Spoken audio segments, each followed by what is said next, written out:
Naira mutilation, naira mutilation, naira mutilation. I think so far the EFCC have been on a wide spree of trying to send a very strong message to discourage any form of naira abuse. This precedent was set off first by using Bobrisky, who was convicted for naira mutilation. Does it not beat your imagination that Nigerians are still actively and passively involved in naira mutilation? Can't we function? Can't we feel good without necessarily abusing or mutilating the naira? Now, I want to walk you through what the Central Bank of Nigerian Act says about naira abuse and mutilation so that when you want to indulge, you no longer be indulging from a place of ignorance. You'll be indulging from a place of knowledge. You will know, oh, this money I'm about to spray constitutes an offense. This money I'm about to step on constitutes an offense. This money I'm about to staple constitutes an offense. This money I'm about to squeeze constitutes an offense.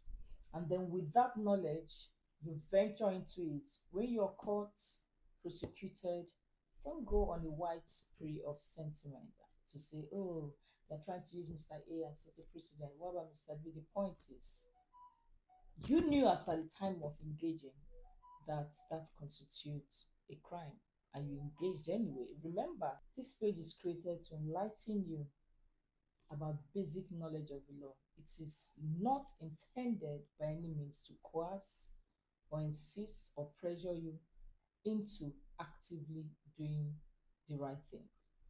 This is because at the end of the day, as an adult with an informed mindset, we all just indulge in things that we want to do regardless of all the knowledge that we have.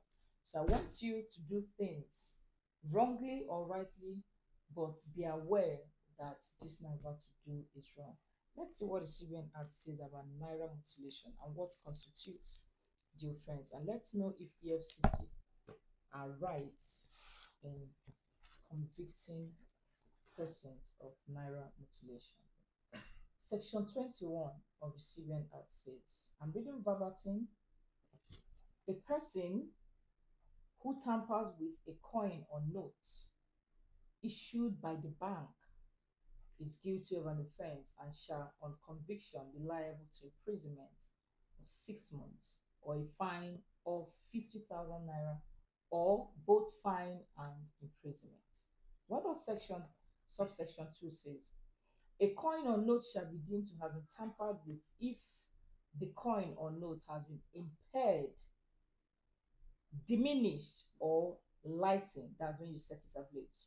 Mutilating, when you squeeze, piercing, when you puncture the naira, stapling, when you use the stapler and staple money, and then writing on notes. We actually have people who write on notes. Trust me, there are people that do that.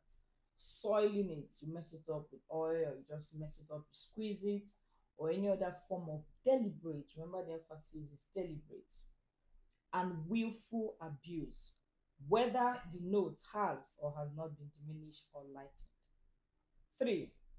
For the avoidance of doubt, spraying of money, which is Nigerian major challenge. This one, our big celebrities, both the wealthy, both the haves and the have-nots, and by extension, and in fairness to each and every one of us, we've all been passively guilty of spraying money. But now EFCC is saying, hey, moving forward, enough of that.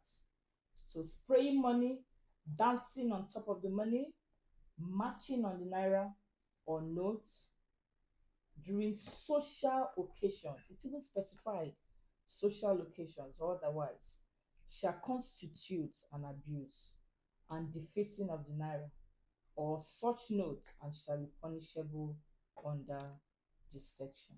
Do you even know it's equally an offense to hawk money for those of you that will go to wedding venues? You will hide. You just be hawking the money, be selling it. Let me give you mint. You give me this amount. You know, it's an offense. Perhaps you're caught one day. You won't come and play all the sentiment. Oh, I didn't know.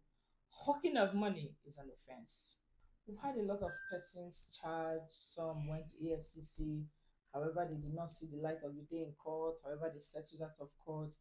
But the message has been strong. We probably know the very celebrity, what's his name again? I think Cubana chief priest was once charged. I think they even took it a step further to go to court, and eventually they settled out of court. And then he undertook, oh, this will never happen again. Yabojo too was just invited after her daughter's wedding, and she was admonished, oh, don't do this again. And so many of them. We only know that one very dark man has been up and about with Naira mutilation. Is of the opinion. Some are being convicted, some are not being convicted, some are being invited, some are not being invited. The point is generally, why not just avoid things that will cost you avoidable embarrassment? Say no to Naira mutilation and abuse. You're welcome.